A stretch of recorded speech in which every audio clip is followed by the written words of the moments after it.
Assalamualaikum warahmatullahi wabarakatuh. Perkenalkan, nama saya Dina Desmita, NIM 21332026 dari Prodi Pendidikan Tari. Di sini saya akan menjelaskan tentang apa itu paragraf.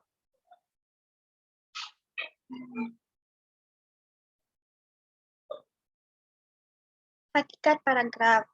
Sebuah karangan pada dasarnya terbentuk dari serangkaian kalimat yang tergabung dalam satu paragraf dan beberapa paragraf terkait dalam satu topik pembahasan.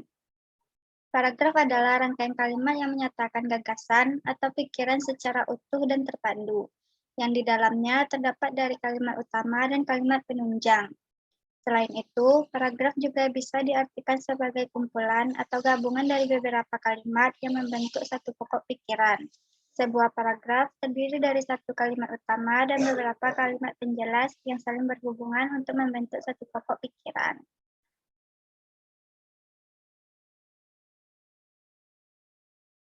Pengertian paragraf.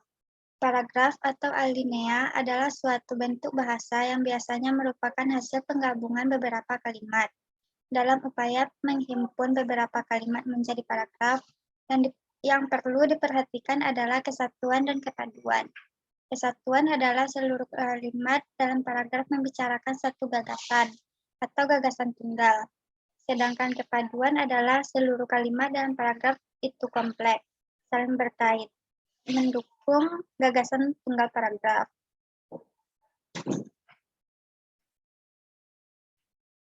Struktur paragraf. Paragraf terdiri dari kalimat topik atau kalimat pokok dan kalimat penjelas atau kalimat pendukung. Kalimat topik merupakan kalimat terpenting yang berisi ide pokok alinea. Sedangkan kalimat penjelas adalah untuk menjelaskan atau mendukung ide utama.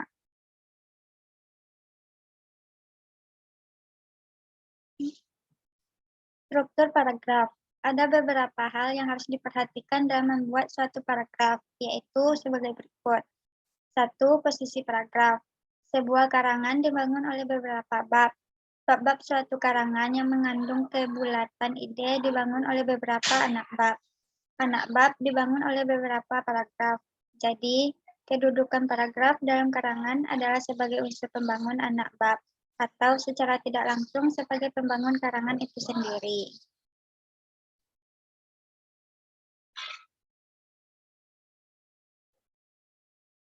Dua, batasan paragraf. Menurut Kamus Besar Bahasa Indonesia, paragraf adalah bagian bab dalam suatu karangan, atau biasanya mengandung suatu ide pokok dan penulisannya dimulai dengan garis baru.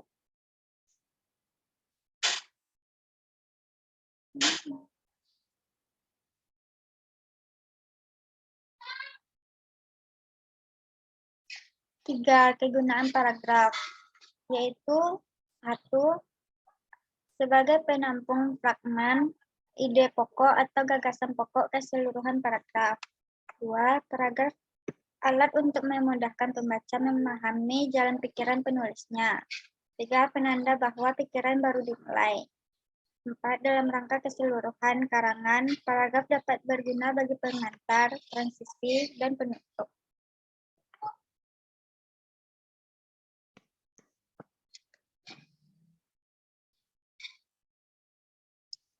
4. Unsur-unsur paragraf. Terdiri dari transisi, kalimat topik, kalimat pengembang, dan kalimat penegas. 5. Struktur paragraf. Paragraf terdiri atas transisi kalimat, kalimat topik, kalimat pengembang, dan penegas. Paragraf terdiri atas transisi berupa kalimat, kalimat topik, kalimat pengembang, dan kalimat penegas. Paragraf terdiri atas kalimat topik dan kalimat pengembang.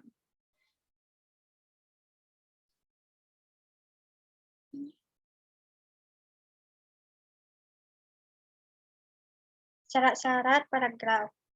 1. Kesatuan.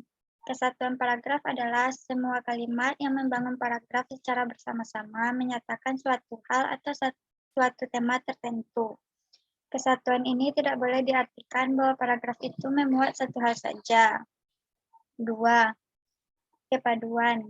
Kepaduan adalah kekompakan hubungan antara satu kalimat dan kalimat yang lain yang membentuk suatu paragraf. Kepaduan yang baik. Tetapi apabila hubungan timbal balik antar kalimat yang membangun paragraf itu baik, wajar, dan mudah dipahami.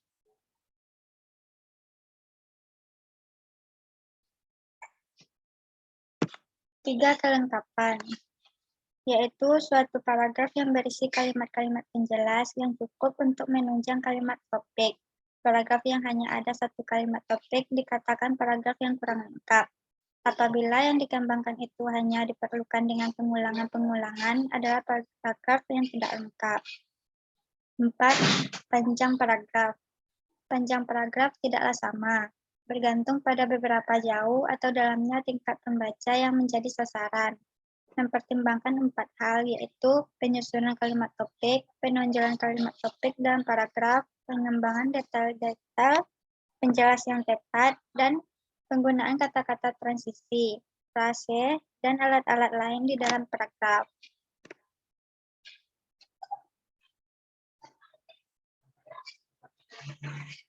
Syarat-syarat paragraf yang kelima yaitu pola penyusunan paragraf. Pola penyusunannya ada beberapa macam, dan yang sering diterapkan dalam tulisan ilmiah yaitu pola runtutan waktu, pola uraian sebab akibat, pola perbandingan dan pertentangan, pola analogi, pola daftar, dan pola lainnya.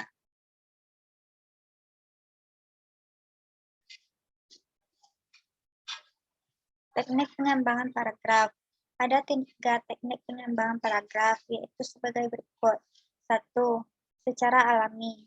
Pengembangan paragraf secara alami berdasarkan urutan ruang dan waktu. Urutan ruang merupakan urutan yang akan membawa pembaca dari satu titik ke titik berikutnya dalam suatu ruang. Sedangkan urutan waktu yaitu menggambarkan terjadinya peristiwa, perbuatan, atau tindakan. 2. Klimaks atau antiklimaks. Berdasarkan posisi tertentu dalam suatu rangkaian berupa posisi yang tertinggi atau paling menonjol. Jika posisi yang tertinggi diletakkan di akhir disebut klimaks. Dan jika penulis mengawali dengan posisi paling menonjol, kemudian makin lama makin tidak menonjol, disebut antiklimaks. 3. Umum khusus dan khusus umum. Dalam bentuk umum ke khusus, umum diletakkan di awal paragraf, disebut deduktif. Dan dalam bentuk khusus umum, gagasan utama diletakkan di akhir paragraf, disebut induktif.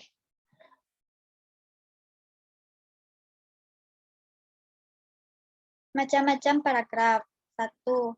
Eksposisi, yaitu berisi uraian atau penjelasan tentang suatu topik dengan tujuan memberi informasi.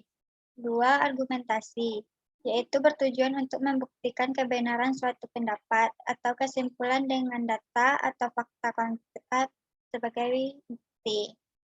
3. Deskripsi, yaitu berisi gambaran mengenai suatu hal atau keadaan sehingga pembaca seolah-olah melihat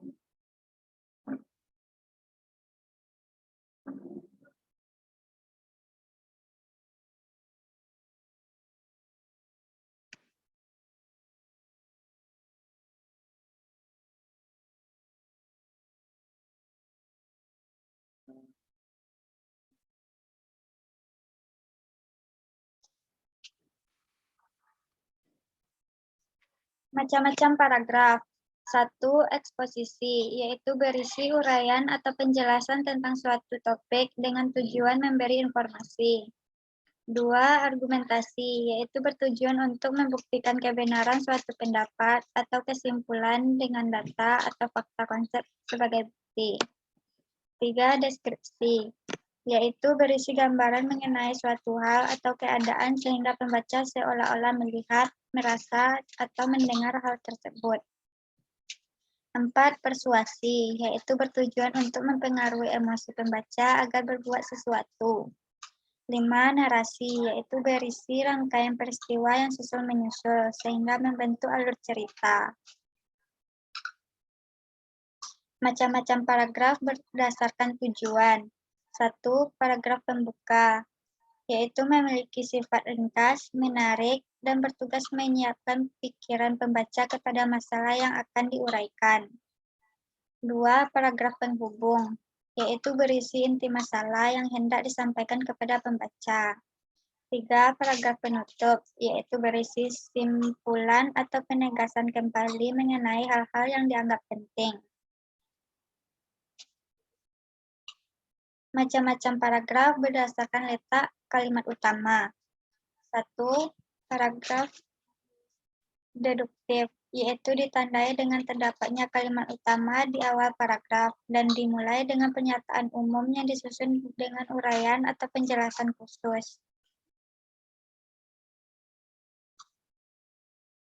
2. Paragraf induktif, yaitu ditandainya dengan terdapatnya kalimat utama di akhir paragraf dan diawali dengan uraian atau penjelasan yang bersifat khusus dan diakhiri dengan pernyataan umum. 3. Paragraf campuran, yaitu ditandai dengan terdapatnya kalimat utama di awal dan di akhir paragraf. Sekian dari presentasi saya. Assalamualaikum warahmatullahi wabarakatuh.